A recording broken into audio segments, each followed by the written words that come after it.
You've been isekaied more times than anyone in the multiverse. You've lost track of how many worlds you've been either teleported or reincarnated into. To your amazement, you one day find yourself back on Earth. You have no idea how or why you're there. It was a Monday. Harold Thimbleweather hated Mondays. On some worlds, they called it Splarg Day and worshipped it by setting fire to cheese. On others, it was referred to as quantum interval number 7 and celebrated by pretending it didn't exist. Whatever the case, Harold had a long-standing suspicion that Mondays were a cosmic practical joke played on the unsuspecting inhabitants of any planet unfortunate enough to have them. Harold was pondering this very suspicion when he realized, with a sudden and disconcerting lurch, that he was back on Earth. Not an alternate Earth where the dominant species was a race of sentient carrots. No, this was the Earth. His Earth. There was a bus stop. There was a lamppost. There was a man in a suit staring at his watch. And there, just to Harold's left, was a small dog, which was enthusiastically engaged in that timeless canine pastime of sniffing anything and everything, within snout range. "Excuse me," said Harold, approaching the man in the suit. "What year is it?" The man glanced up, his expression suggesting that being asked what year it was, felt akin to being asked to teach a slightly tipsy giraffe how to do origami with its hooves. 2024, he replied.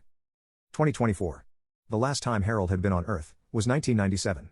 He had been eating a tuna sandwich when an interdimensional rift opened up, and whisked him off to a planet called Gleipnir 4, where the local population had insisted he become their god. And now, here he was. Back on Earth. On a Monday.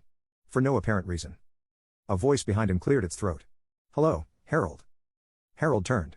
Standing there was a man in an impeccably tailored suit. He was holding a clipboard and had the kind of face that screamed bureaucracy.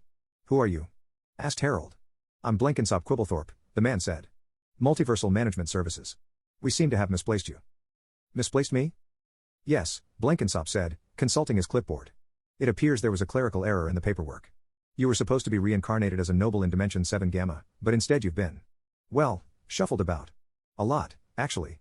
Let's see, Gleipnir 4, Gorgon Beta, the land of infinite custard. Oh dear, that one must have been sticky. And now, by sheer statistical improbability, you've ended up back where you started." Harold stared. "You mean to tell me that my entire life has been a mistake?" "Your file was caught in the quantum equivalent of a paper jam." Blenkinsop adjusted his tie. "Unfortunately, we're a bit short-staffed at the moment, so we're going to leave you here for the time being.